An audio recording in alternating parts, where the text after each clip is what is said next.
तो दोस्तों कल पाकिस्तान और न्यूजीलैंड के दरमियान पहला मैच खेला जाएगा चैंपियंस ट्रॉफी का। और ऐसे में पाकिस्तान और न्यूजीलैंड अपनी कौन सी तगड़ी प्लेइंग 11 खिला सकते हैं। और रिजवान ने जो आगे प्रेस कॉन्फ्रेंस के अंदर आकर कहा है वो जो प्लेइंग 11 के साथ बिल्कुल भी कनेक्ट नहीं कर रहे तीन प्लेयर, जो कॉन्फ्रेंस के अंदर आकर उसने कहा है।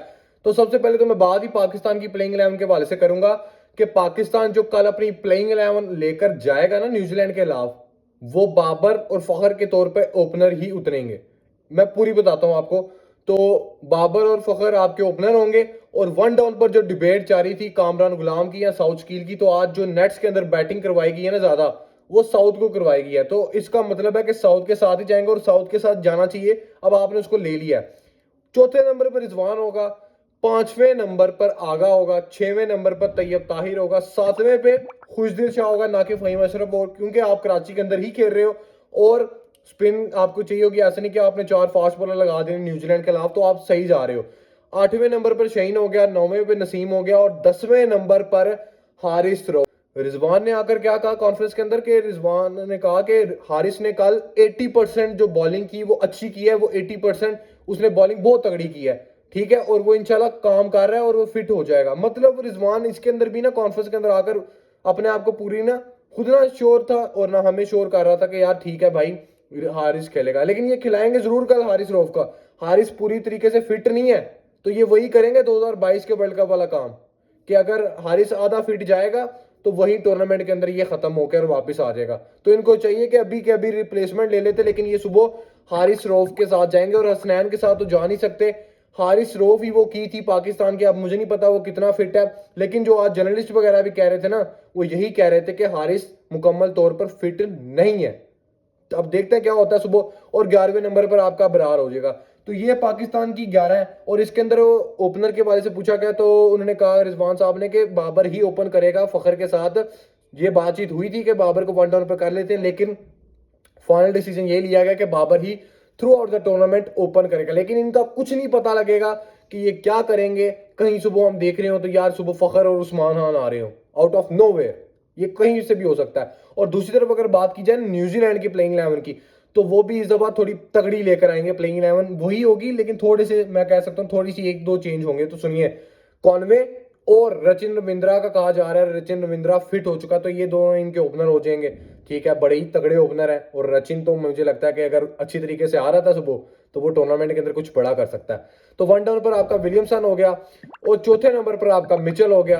और पांचवें नंबर पर आपका तो नहीं वैसे न्यूजीलैंड वालों का, पांचवें नंबर पर लैथम हो गया, जिसको भी हमने रिसेंटली फॉर्म दे दिया। पता नहीं क्या करेगा वो कल जाके हमारे साथ, हमें उसके साथ कुछ करना चाहिए। वैसे तो उसने हमने उसको दे दिया फॉर्म उसकी। तो छवें नंबर पर अगर बात की जाए ना, तो इनके पास छवें नंबर पर फिलिप्स आ जाता है, सातवें नंबर पर ब्रेसवेल आ जाता है, आठवें नंबर पर इनके पास मेरे हाल से वो आ जाएगा सैटनर इनका कप्तान, फिर मैट हेनरी, फिर जेमी स्मिथ आ जाएगा। और उसके जेमी स्मिथ के अलावा मुझे लगता है ये जेमी स्मिथ को नहीं खिलाएंगे, जैकब डफी को खिला सकते हैं और विल ओरुरू को। अब यहाँ पर ये जब लोकी फर्गूसन को खिलाते ना तो इनकी प्लेइंग 11 और तगड़ी होती है। लेकिन फर्गूसन आज सुबह ही आउट हुआ है चैंपियंस ट्रॉफी से और उसकी जगह कायल जिमीसन को उन्होंने बुला लिया है। तो वो आज मेरे हाथ से निकल जाएगा। अब वो दरादर तो नहीं ना आकर खेल लेगा। तो यही इनकी प्लेइंग 11 हो सकती है। और यहाँ पर वो ब्रेसवेल को तो खिलाएंगे ही खिलाएंगे, क्योंकि सबसे पहले यार इनको सुबह चाहिए। अगर पाकिस्तान जो मर्जी कर रहा हो, अगर पाकिस्तान पहले बैटिंग करेगा तो मुझे तो आगे ही लगता है कि हम 300 शायद मार के ही क्रॉस करें, ठीक है।